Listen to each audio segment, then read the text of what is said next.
LeBron, by the way, in 18.9.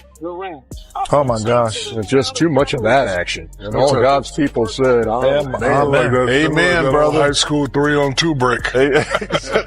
Amen, brother. 119-96 is your final. Lakers, for the first time this season, have lost 3. Let's stop avoiding it and be direct. This situation is finished. The problem isn't hidden. It's not complex. It's visible. Has been there. Staying in a situation not because it's working, but because admitting it's over is painful. That's exactly where the Lakers are. Lost to the Houston Rockets sealed a third straight defeat and exposed everything the Lakers were trying to cover up. That game wasn't close. It wasn't unlucky. Points in a 21-point blowout. 18. That's not the performance of a player carrying a team toward a championship. That's the line of someone attempting to hold things together while the structure collapses around him. Even the broadcast crew stopped holding back. Charles Barkley didn't soften his words when he said the Lakers couldn't stop a nosebleed defensively. That wasn't exaggeration or trash talk. That was an honest assessment hitting the Lakers head on. Early in the season, the 19-7 record misled people. Now they're 19-10, and the truth is surfacing quickly. The point differential was telling the real story the entire time. Narrow wins early, followed by lopsided losses once real pressure arrived.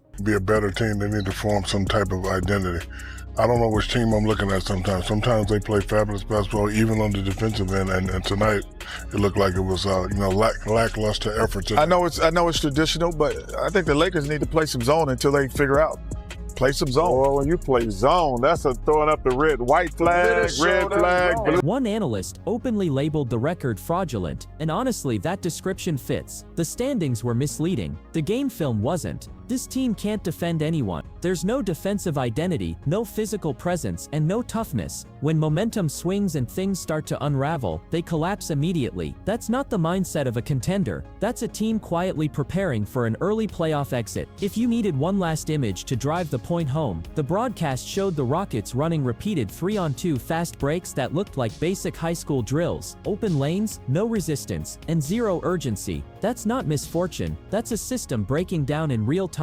The Lakers' transition defense wasn't just poor, it was at a high school level. That's the standard we're talking about here. Players jogging back, missed assignments, wide open paths to the basket, and no sense of urgency. What makes it even more alarming is that LeBron James, the player known for his basketball IQ, command, and leadership, was on the floor watching it unfold. That's a major warning sign. There's no way around it. Here's the part many people avoid saying, but it needs to be said. LeBron James is 40 years old. He's the NBA's all-time leading scorer, a 4-time champion, and a guaranteed Hall of Famer. None of that is in question, but the reality looks different when you see it play out on the court. His time as the focal point of a legitimate championship contender has ended. That's not disrespect. That's reality. Time remains undefeated, and even LeBron can't outrun it forever. The larger concern is how the Los Angeles Lakers have responded. Instead of constructing a ruthless win-now roster, they've built their entire approach around keeping LeBron comfortable. What did you see overall in the game, kind of starting in that first quarter on the glass and the turnovers and how that prevailed through it?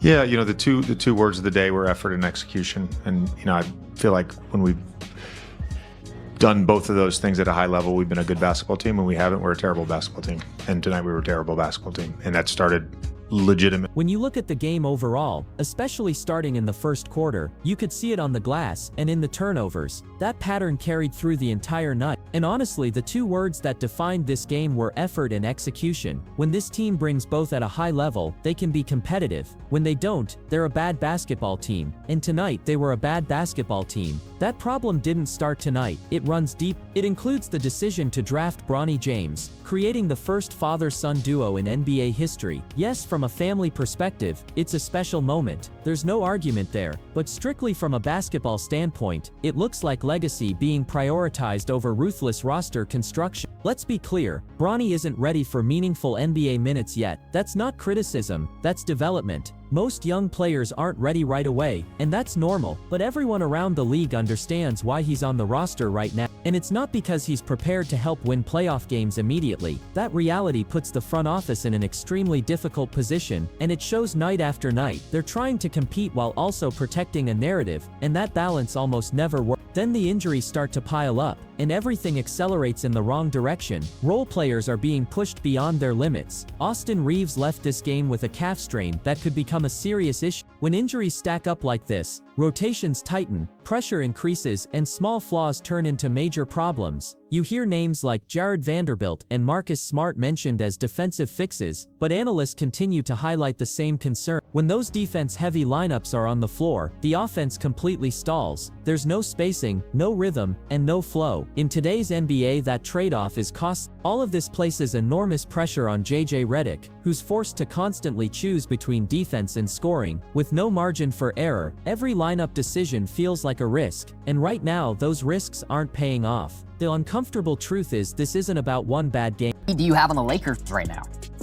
Yeah, the Lakers might be, that record might be a little fraudulent, right? Because they were 19-9 going to today's game. Sounds good, right? Well, now they're 19-10. And if you look at their point differential, it was barely above even.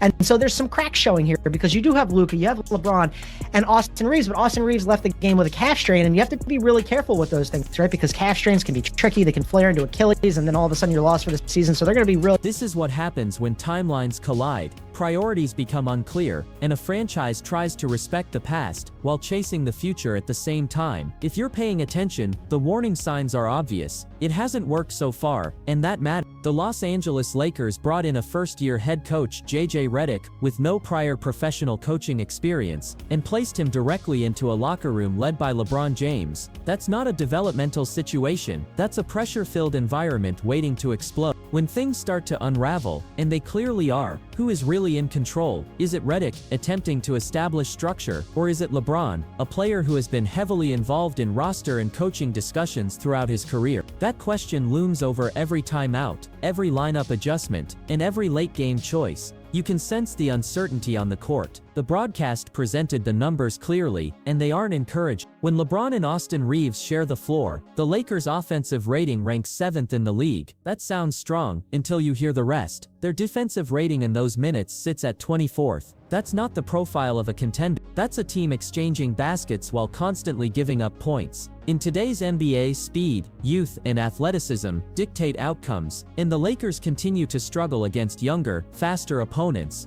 So they need to listen to you. Oh, they got to do something. Yeah. I mean, they're not in a. I mean, they pretty on paper, but they can't guard anybody. You cannot play in the NBA today if you're not athletic. You cannot. I mean, so it's especially big guys are irrelevant anymore.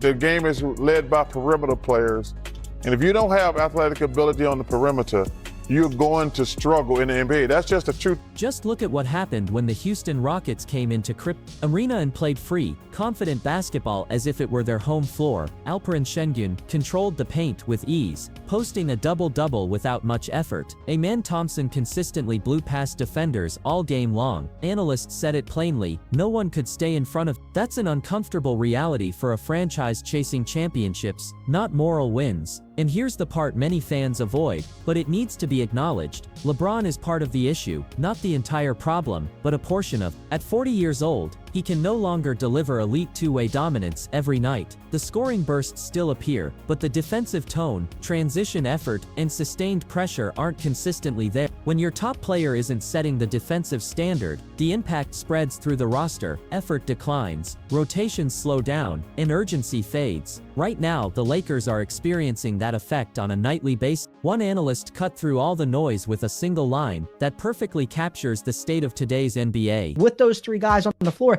they have the 7th best offensive rating in the NBA. However, that defensive rating is 24th, and you saw it today. The Rockets got anywhere they wanted to go. They could not get a stop. KD goes for 25. Alperen Şengün has a double-double. Amen Thompson absolutely ruined those guys. Nobody could stop him today. And so if you're the Lakers, that has to be sort of worrisome for you that you can't get any defensive stops. Their best two defensive players are Jared Vanderbilt and Marcus Smart, but you had those guys on the floor. Now all of a sudden you're a little offensively challenged. I know Jared Vanderbilt had a pretty good game offensively tonight. We've seen flashes from Marcus Smart offensively this season, but it's sort of a catch-22 for JJ Redick about how he mixed. If you aren't athletic, you're finished. Big bodies without speed don't intimidate anyone anymore. Today's league belongs to perimeter players.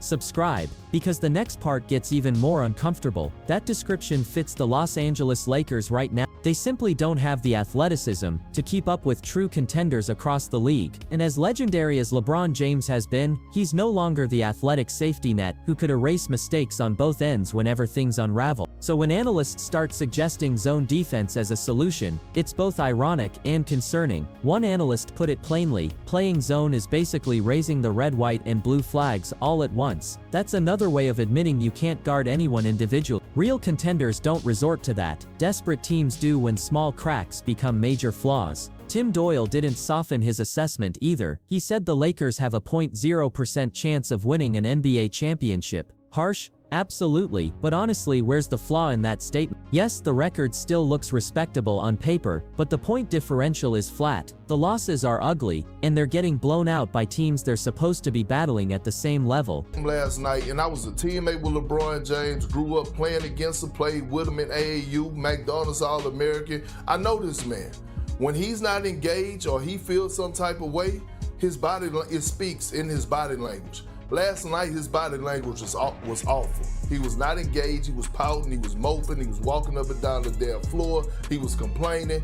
And I just think we're to this point, what LeBron and the Lakers their relationship has run its course. And they need to figure out a solution. And the solution is not him being in the Los Angeles Lakers. There's no defensive fix appearing on film, no sudden turnaround, no late-season miracle in sight. One analyst summed it up perfectly with a harsh comparison. This team looks great on a dating profile, but spend real time with them, and the baggage is everywhere. That analogy hits close to home because the ugly truth is this. LeBron's presence is holding the Lakers back from doing what they really need to do.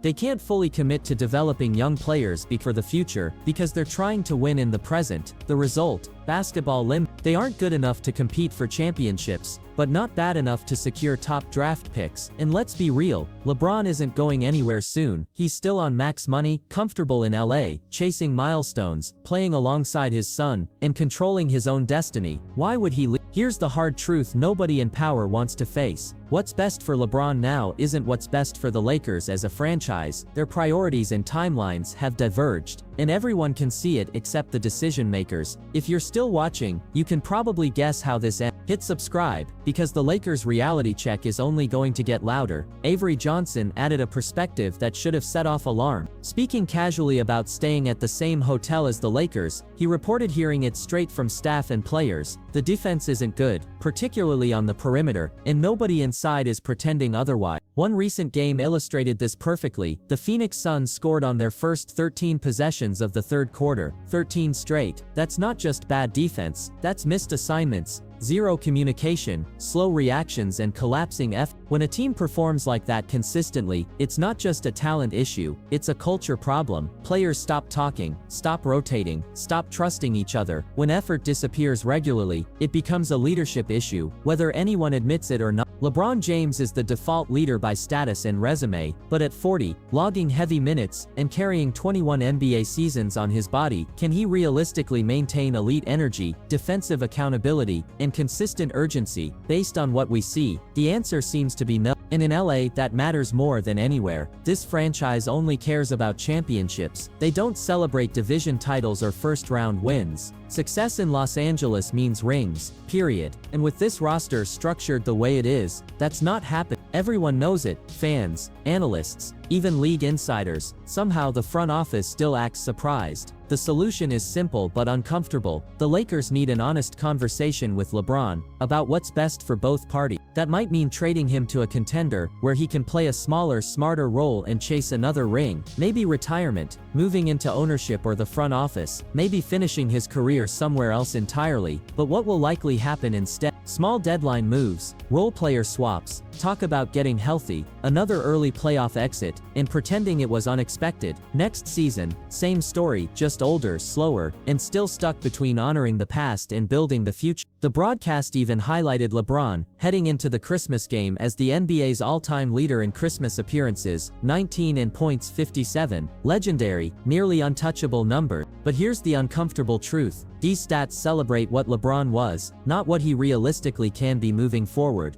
And that's the core problem eating this franchise alive. The Lakers keep making decisions based on nostalgia instead of direction. Analysts speculate about adding pieces before the trade deadline, but immediately admit they don't know what could actually move the needle. That hesitation says it all. There is no quick fix. A role player won't improve the defense. A backup big won't make them faster, younger, or more athletic. This roster needs a rebuild from the ground up. And you can't do that while giving max money and full control to a 40-plus-year-old superstar. This isn't disrespecting LeBron. Nobody is questioning his greatness or legacy. This is about timing and reality. Right now, the Lakers are stuck in basketball purgatory. They're good enough to sneak into the playoffs, but nowhere near good enough to challenge anyone once they get there. That's the worst possible place for a franchise like this. The 3-game losing streak didn't reveal anything new. It confirmed what's been obvious all season. The LeBron era in LA has reached its expiration. Dragging it out only hurts both sides. LeBron could still contribute to a contender in a reduced role, controlling moments and chasing another ring. The Lakers could finally move forward, build a young core, regain flexibility, and stop bending every decision around an aging superstar. But here's why it probably won't happen. Ending the LeBron era means admitting that 6 years resulted in just one bubble championship, and that's not the Lakers standard. This franchise doesn't celebrate nostalgia tours, moral victories, or vibes. Making the right call requires tough conversations, unpopular decisions, and real accountability. The Lakers are frozen, hesitant, hoping the problem will fix itself. But something has to give. They're protecting feelings over direction, history over the future. The truth is simple. The LeBron era didn't fail, but it didn't meet the franchise's standard either. Pretending otherwise only delays the inevitable reset this team desperately needs. If you appreciate honest NBA analysis that doesn't sugarcoat reality, hit like, subscribe, and drop your thoughts in the comments.